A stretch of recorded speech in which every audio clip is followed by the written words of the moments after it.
అందరికీ నమస్కారం. మనం ఎంత మోడర్న్ ప్రపంచంలోకి వెళ్తున్నా సరే, కొన్ని దోషాలు ఎప్పుడూ మన వెంటనే ఉంటాయి. వెంట పడుతూనే ఉంటాయి.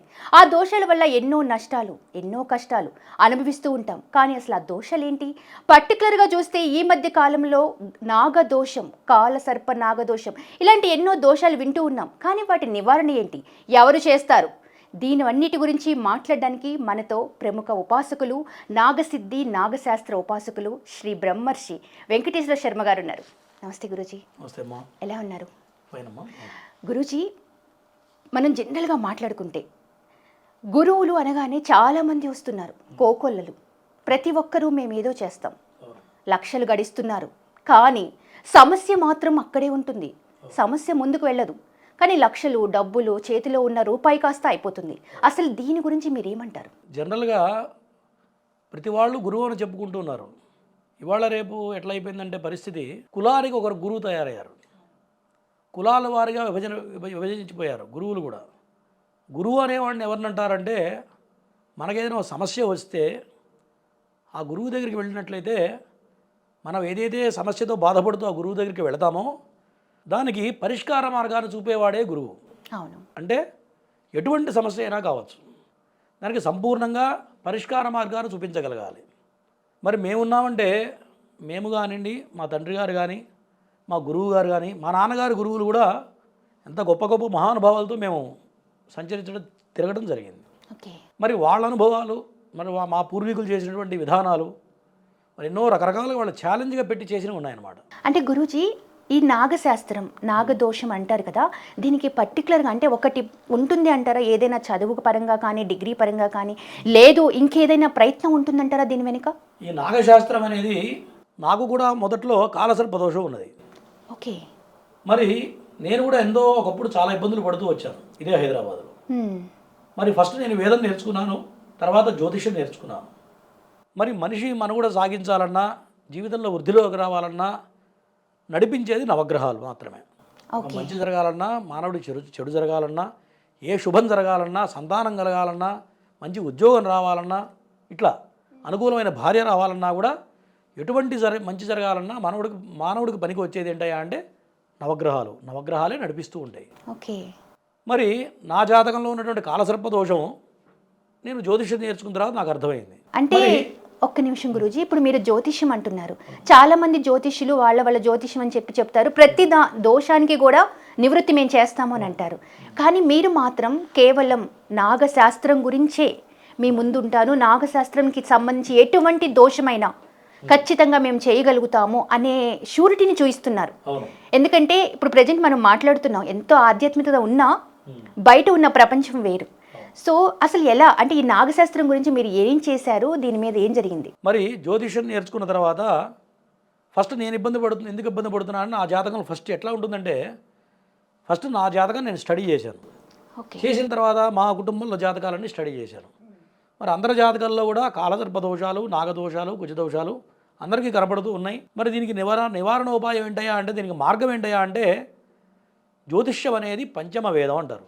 అంటే మనకి వేదాలు 4, షట్శాస్త్రాలు 6 శాస్త్రాలు ఉన్నాయి. ఈ 6 శాస్త్రాల్లోదే జ్యోతిష్యం అనేది. జ్యోతిష్యానికి రెమెడీ ఎక్కడున్నాయి అంటే వేద ప్రామాణికంగానే ఉంటుంది ఎప్పుడైనా సరే. మరి ఇవాళ రేపు కొంతమంది ఏం చెప్తున్నారంటే, చిటికేస్తే నీకు దోషం పోతుంది అంటాడు ఒక ఆయన, ఒక ఆయన బొట్టు పెడితే దోషం పోతుంది అంటాడు ఒక ఆయన నేను నా ముఖం చూస్తే చాలు నీకు దోషం పోతుందని చెప్పేవాడు ఒక ఆయన. ఇట్లా రకరకాలుగా ఇబ్బందులు పడుతున్నారు. మరి వాళ్ళ యూత్ కూడా ఇదివరకు నాగదోషాలంటే పెద్దవాళ్ళు చెప్పేవాళ్ళు, అరే నీకు నాగదోషం ఉందిరా, మన ఇంట్లో పాములకి పుట్టలో పాలు పోసేవాళ్ళు, మరి ఇట్లాంటి దోషాలు ఉన్నాయి, మరి నాగులు చవితేస్తే పుట్టలో పాలు పోయి అదే నాగేంద్రుడి పేరు పెట్టుకో, ఇట్లా పెద్దవాళ్ళు చెప్పేవాళ్ళు. మళ్ళీ కొన్ని జనరేషన్ మారిపోయిన తర్వాత చెప్పేవాళ్ళు లేకుండా పోయారు. కాబట్టి ఇటువంటి దోషాలు ఎవరన్నా చెప్తే కానీ అర్థం కాదనమాట. మొదటగా నాకున్న కాలసర్ప దోషాన్ని చూసుకోవడం జరిగింది.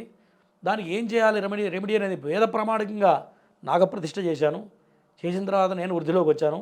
తర్వాత నా కుటుంబంలో మా బంధువులకి అందరికీ చేయించడం జరిగింది. అందరూ కూడా వృద్ధిలోకి వచ్చారు. అట్లా నా వృత్తి రిలేటెడ్గా ఉంటుంది కాబట్టి, జ్యోతిష్యం వేదం అనేది రిలేటెడ్ జాబ్ కాబట్టి, ఇప్పటికీ నేను కనీసం ఒక 20,000 మందికి ఈ నాగప్రతిష్ఠలు చేయించడం జరిగింది. 20,000 మంది కూడా అద్భుతమైనటువంటి ఫలితాలు వచ్చినాయి. ఎటువంటి ఫలితమైనా సరే, వాళ్ళు సంతానం కానివ్వండి, వివాహం కానీ, ఉద్యోగం కానీ, ఎటువంటి సమస్య అయినా సరే నాగప్రతిష్ఠ చేయడం వల్ల పరిపూర్ణమైన ఫలితాలు వస్తూ ఉన్నాయి. నా అనుభవం ప్రకారం 20,000 ప్రతిష్టలు చేయించాను.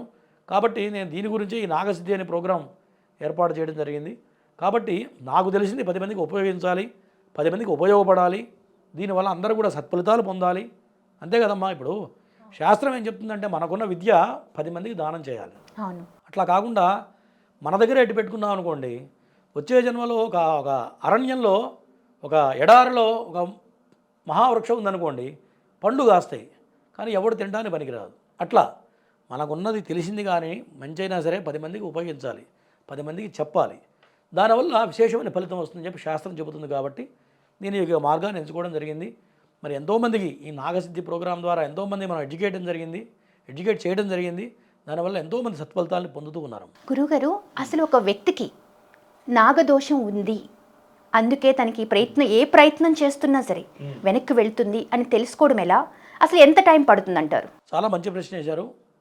నాగదోషం అనేది మనిషిని జీవితంలో ముందుకు వెళ్లకుండా చేస్తుంది. ప్రతి మానవుడికి వయసును బట్టి కొన్ని అవసరాలు ఉంటూ ఉంటాయి. బాల్యంలో ఏం కావాలి? ఆరోగ్యం కావాలి. అంటే 8 సంవత్సరాల లోపల పిల్లవాడికి బాల్యంలో ఆరోగ్యం కావాలి. 8 సంవత్సరాల తర్వాత చదువు ప్రధానం. మరి చదువుకోకపోతే ఎందుకు పనికిరాం. మరి ఎడ్యుకేషన్ దెబ్బతింటుంది. బాల్యంలో కొన్ని దోషాల వల్ల, ఈ కుజ దోషాల వల్ల, నాగదోషాల వల్ల అనారోగ్య సమస్యలు వస్తూ ఉంటాయి. మరి తర్వాత వివాహం, మరి పెళ్ళిడు వచ్చేటప్పటికి వివాహం కావాలి. మరి ఎన్ని రకాల మంచి క్వాలిటీస్ ఉన్నా సరే, మంచి టాలెంట్ ఉన్నా సరే, మంచి అందం ఉన్నా సరే కొంతమంది వివాహం కాదు. మనం ఎంతోమంది చూస్తూ ఉన్నాం. అవును. మా వాడికి పెళ్లి కావట్లేదు గురువుగారు, మా వాడికి 10 లక్షల రూపాయల ప్యాకేజ్ ఉందంటాడు. ఒక ఆయన 1 కోటి రూపాయల ప్యాకేజ్ ఉంది కానీ మా గురువుగారు అన్ని ఆస్తులు ఉన్నాయి, మా పిల్లవాడికి పెళ్లి కావట్లేదని బాధపడుతూ ఉంటారు. తిరిగి ఎదురు కట్నం ఇస్తాము అనేవాళ్ళు ఉంటారు. ఈ రకమైన ఇబ్బందులు సమాజంలో ప్రతి వాళ్ళని ఎదురు చూస్తూ ఉన్నారు. మరి ఈ నాగదోషాలు కన్నా కాలసర్పదోషం ఉన్నట్లయితే వివాహం ఆలస్యం కావడం, సంతానం లేటు కావడం, మరి ఉద్యోగంలో కూడా అభివృద్ధి లేకపోవడం, కొంతమంది ఎన్నాళ్ళు కష్టపడ్డ ఉద్యోగంలో డెవలప్మెంట్ అనేది రాదు ఈ యొక్క నాగదోషం వల్ల, కాలసర్పదోషం వల్ల. ఈ నాగదోషంలో కూడా 5 రకాలు ఉన్నాయమ్మా. నాగదోషం వేరు, సర్పదోషం వేరు, కాలసర్పదోషం వేరు, కుజదోషం వేరు, సర్పశాప యోగం వేరు, గురుచండాల యోగం వేరు. ఇట్లా 7 రకాల దోషాలు ఉన్నాయి. అట్లాగే కాలసర్పదోషంలో కూడా 12 రకాల కాలసర్పదోషాలు ఉన్నాయి. మనకి 12 లగ్నాలు 12 లగ్నాలు ఉన్నాయి కాబట్టి 12 రకాల కాలసర్పదోషాలు ఉన్నాయి. ఏ లగ్నంలో కనుక ఈ యొక్క కాలసర్పదోషం వచ్చిందో, ఏ భావంలో ఈ యొక్క దోషం పడిందో, భావం అంటే 5వ స్థానం పుత్రస్థానం అంటారు. పుత్రస్థానంలో కనుక ఈ యొక్క నాగదోషం పడ్డట్లయితే సంతానపరంగా ఇబ్బందులు, సంతానం లేటు కావటం, పిల్లలు పుట్టి చనిపోవటం, ఇట్లా రకరకాలుగా ఈ 12 భావాలను బట్టి ఈ యొక్క యోగాలనేది చెప్పడం జరుగుతూ ఉంటుంది. అంటే గురూజీ, గ్రహాలకి ఈ నాగదోషానికి అసలు సంబంధం ఉంది అంటారా? ఖచ్చితంగా ప్రతి విషయం కూడా సూచించేది నవగ్రహాలు మాత్రమే. ఓకే.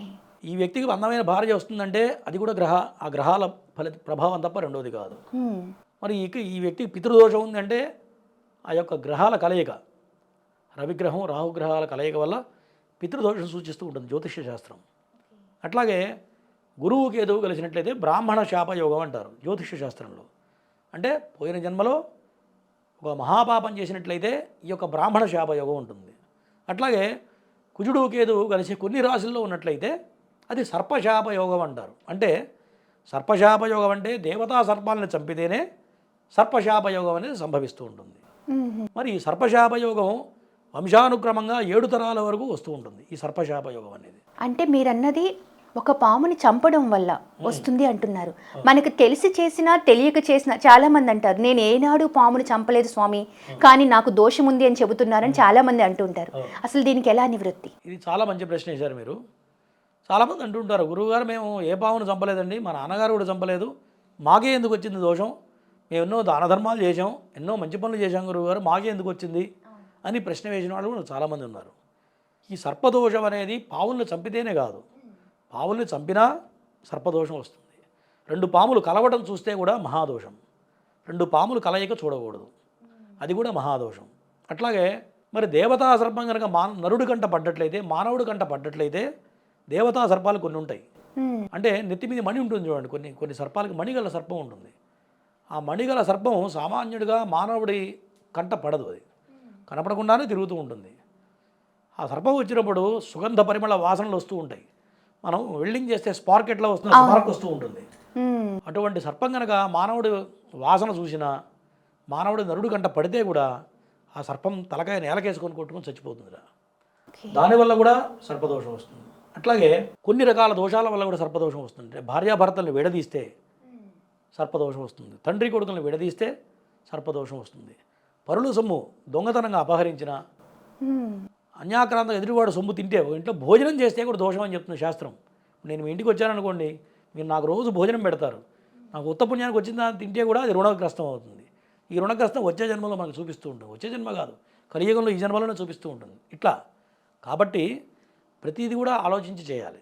గురూజీ, ఇప్పుడు ఇన్ని దోషాలు ఉన్నాయి అంటున్నారు, అందులోనూ ముందుగా నాగదోషం. అసలు దానికి నివారణ ఏంటి, ఎలా తీసుకోవాలి? ఈ నాగదోషం అనేది ఇందాక నేను చెప్పిన విధంగా 12 రకాల దోషాలు ఉంటాయమ్మా. మ్మ్. మరి సర్పశాపయోగం అయితే ఖచ్చితంగా జీవితంలో కుటుంబ వృద్ధి అనేది ఉండదు, మగ సంతానం ఉండదు, కొంతమందికి ఆడపిల్లలు పుడుతూ ఉంటారు, కొంతమంది పిల్లలు పుట్టి చనిపోతూ ఉంటారు. ఇది సర్పశాపయోగానికి ఉండేటువంటి లక్షణాలు. తర్వాత చెవి నొప్పులు రావడం కానివ్వండి, ఈఎన్టీ ప్రాబ్లమ్స్ రావడం. సర్పశాపయోగం అంటే మాటలు రావు కొంతమందికి, మ్మ్. చిన్నపిల్లలు కొంతమంది మాటలు రావు చూడండి. అవును. నేను చాలామందికి చేయించేటువంటి దోషాలకి మరి ఎన్ని మందులు వాడినా ప్రయోజనం అనేది కనపడదు. ఈ యొక్క నాగప్రతిష్ఠ ఆశ్లేష బలి పూజ చేసి కనుక మెడిసిన్ వాడితే ఖచ్చితంగా మార్గం దొరుకుతుంది. ఛాలెంజ్గా ఎంతోమందికి నేను చెప్పి చేయించున్నటువంటి దోషాలకి మరి అందరికీ మాటలు వచ్చినాయి. నేను కాదు, మా గురువు గారు, మా నాన్నగారు గురువు గారు వాళ్ళందరూ కూడా చేసినటువంటి మార్గం ఇది. మ్మ్. ఇవాళ నేనేదో ఎంచి చేస్తున్నటువంటి మార్గం కాదు. మరి దీనికి రకరకాలటువంటి రెమెడీస్ ఉన్నాయి. దాంట్లో కూడా ఉన్న దోషాన్ని బట్టి రెమెడీ చేయడం జరుగుతుంది. అందరికీ ఒకటే రెమెడీ అని చెప్పడానికి వీల్లేదు. ఎందుకంటే ఇప్పుడు సపోజు ఒక పెద్ద గాయం అయిందనుకోండి మానవుడికి, సహజంగా డాక్టర్ దగ్గరికి వెళ్తే ఏం చేస్తాడు, ఒక ట్యాబ్లెట్ ఇస్తాడు, లేదా ఒక ఇంజెక్షన్ ఇస్తాడు. తగ్గలేదనుకోండి ఏం చేస్తాడు, డబల్ యాంటీబయాటిక్ పెడతాడు. అట్లాగే ఆ దోషం ఉన్న ప్రభావాన్ని బట్టి, దోషం ఎన్ని డిగ్రీస్లో ఉందో చూసుకొని దాన్ని బట్టి కనుక మనం రెమెడీ చేసినట్లయితే, నాగప్రతిష్ఠ చేసినట్లయితే ఖచ్చితంగా మార్గం 100% ఫలితం వస్తూ ఉంటుంది. మరి దాంతోపాటు ఏవైతే గ్రహాలు బాగాలేదో వాటన్నిటికీ కూడా కరెక్ట్ రెమెడీ చేయాలి. సంఖ్యపూర్తిగా జపహోమాలు చేయాలి, తర్పణ చేయాలి, మరి అధివాస హోమాలు చేసి ప్రతిష్ఠ చేస్తే ఖచ్చితంగా మార్గం అనేది వస్తుంది. గురూజీ, ఇంకొకటి అంటే ప్రతి ఒక్కరికి ఈ క్వశ్చన్ ఉంది. ఎందుకంటే గురూజీ, చాలా మందికి మేము డబ్బులు ఇచ్చేసాము కానీ చేయించుకుంటున్నారు. ఇప్పుడు మా పరిస్థితి ఎలా ఉంది అంటే డబ్బులు ఇచ్చుకోలేని పరిస్థితిలో ఉన్నాము, కానీ ఈ దోషం ఉంది, ఆ దోషం ఉంది అని చెప్పేసి చెప్తూ ఉంటారు కదా. అలాంటి వాళ్ళకి మీరు ఇచ్చే సలహా ఏంటి? అంటే ప్రధానంగా ఒక గురువుని ఎంచుకుంటున్నామంటే చాలా జాగ్రత్తగా ఎంచుకోవాలి. మ్మ్. ఇప్పుడు ఇవాళ రేపు ఏం జరుగుతుందంటే ప్రతివాడు ఏదో రకంగా ఇబ్బంది పడుతూ ఉంటారు. వాళ్ళు పడుతున్న ఇబ్బందుల్లో ఎవరు కనపడితే వాళ్ళ దగ్గరికి వెళ్ళి గురువుగారు నా పరిస్థితి బాగాలేదు, ఏదైనా మార్గం చెప్పండి అంటూ ఉంటారు. ఒక డాక్టర్ దగ్గరికి వెళ్ళాలంటేనే మనం 10 రకాలుగా ఆలోచించి డాక్టర్ సీనియరా జూనియరా, వాడి ఫీడ్బ్యాక్ ఏంటి, ఒకసారి మనం గూగుల్లో సెర్చ్ చేసుకుని వాళ్ళ రేపు వెళుతున్నాం. అట్లాగే ఒక గురువును ఎంచుకునేటప్పుడు కూడా మంచి గురువుని, ఆ గురువు దగ్గర విషయం ఉందా లేదా, నాలెడ్జ్ ఉందా లేదా, ఆ గురువు చేయగలడా, మనకున్న సమస్యని మార్గం బయట వేయగలడా అనేది తెలుస్తూ ఉంటుంది. Face is index the mind అంటారు కదా, వాడి ముఖంలోనే కొంత కనపడుతూ ఉంటుంది.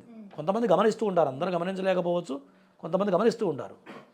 మంచి గురువుని ఎంచుకొని సన్మార్గంలో కనుక రెమెడీ కరెక్ట్గా చేసినట్లయితే ఖచ్చితంగా ఫలితం వస్తుంది.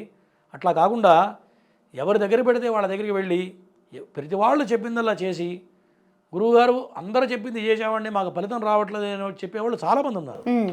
ఎప్పుడు కూడా శాస్త్రం అనేది ఎప్పుడు తప్పు కాదమ్మా. శాస్త్రం అనేది ఇదంతా వేద ప్రామాణికమైనది. జ్యోతిష్యం కానివ్వండి, వేదం కానీ ఇవాళ వచ్చింది కాదు. ఋషి ప్రామాణికంగా పరాశర మహాముని వీళ్ళందరూ చెప్పినటువంటి జ్యోతిష్య శాస్త్రం. మరి దానికి అనుబంధంగానే ఈ రెమెడీస్ కూడా ఉన్నాయి. మరి అటువంటి తెలిసిన వాడి దగ్గరికి వెళ్ళి కనుక ఈ రెమెడీ కరెక్ట్గా చేసినట్లయితే 100కి 100% ఫలితం వస్తుంది. చేస్తే రాకపోవడం అనేది నా సర్వీసులో లేదు. మన పీఠానికి ఎవరు వచ్చినా సరే, మన ఆఫీస్కి ఎవరు వచ్చినా సరే ఖచ్చితంగా నిర్ణయించడం జరుగుతుంది. వాళ్ళకి ఏ దోషం ఉంది, ఏ రకమైన ఇబ్బంది పడుతున్నారు, వాళ్ళు రాకముందే నేనే చెప్పేస్తాను. రాగానే వాళ్ళ జాతకం చూడగానే బలానా దోషం ఉంది నేనే చెప్పడం జరుగుతుంది. చెప్పిన తర్వాత దానికి ఏం చేయాలనేది మనం నిర్ణయించి మన పీఠంలో మంచి వేద పండితుల ద్వారా ఈ కార్యక్రమాలు చేస్తూ ఉంటాం. మరి ఈ దోషాలు ఎవరు పడితే వాళ్ళు చేస్తే ఫలించవమ్మా. ఈ సుబ్రహ్మణ్య ఆరాధన చేయాలన్నా, నాగప్రతిష్ఠ చేయాలన్నా సుబ్రహ్మణ్య ఉపాసన ఉండాలి. అంటే చేసే బ్రాహ్మడికి త్రికాల సంధ్యావందనం చేయాలి, సుబ్రహ్మణ్య ఉపాసన చేయాలి. ఉపాసన అంటే సుబ్రహ్మణ్య మహామంత్రం ఉంటుంది, మూల మంత్రం ఉంటుంది. ఆ మంత్రాన్ని తీసుకొని అక్షర జపం చేసి వాళ్ళ ద్వారా కనుక చేసినట్లయితే ఈ దైవ బలంతో పాటు గ్రహబలం కూడా రెండు కనుక పనిచేసినట్లయితే ఖచ్చితంగా మంచి పరిష్కార మార్గం అనేది సంభవిస్తుందమ్మా. ఇప్పటిదాకా నాగదోషాలు ఎన్ని రకాలు, మరి ఆ దోషాలకు ఉన్నటువంటి ప్రభావాలేంటి, దాని తేడాలేంటి, ఎటువంటి పరిష్కార మార్గాలు చేస్తే ఆ దోషాలలోంచి బయటపడతాం, మానవుడు బయటపడతాడు. మరి ఇందాక మనం అనుకున్నట్లుగా 12 రకాల కాలసర్ప దోషాలు ఉన్నాయి. కుజదోషం ఉంది, నాగదోషం ఉంది, సర్పదోషం ఉంది, సర్పశాప యోగం ఉంది, కుజాష్టమ దోషం ఉంది, కుజదోషం ఉంది. అట్లాగే కొన్ని రాసుల వారికి శని ప్రభావం బలంగా ఉందని చెప్పుకున్నాం. మరి రాబోయే రోజులలో మన ఛానల్ ద్వారా ఈ యొక్క నాగసిద్ధి క్రంచి టీవీ నాగసిద్ధి ప్రోగ్రాం ద్వారా సామాన్యుడి దగ్గర నుంచి మరి చిన్న చిన్న ఇబ్బందులు పడుతుంటారు రకరకాలుగా. మరి శక్తి ఉన్నవాడు లేనివాడికి కూడా మనం పరిష్కార మార్గం మన ఛానల్ ద్వారా చూపించడం జరుగుతుంది. కాబట్టి రాబోయే ఎపిసోడ్స్లో ప్రతిదానికి వివరంగా ఏ దోషానికి ఏ పరిహారం చేయాలి మరి అన్నీ సవివరంగా చెప్పడం జరుగుతుంది.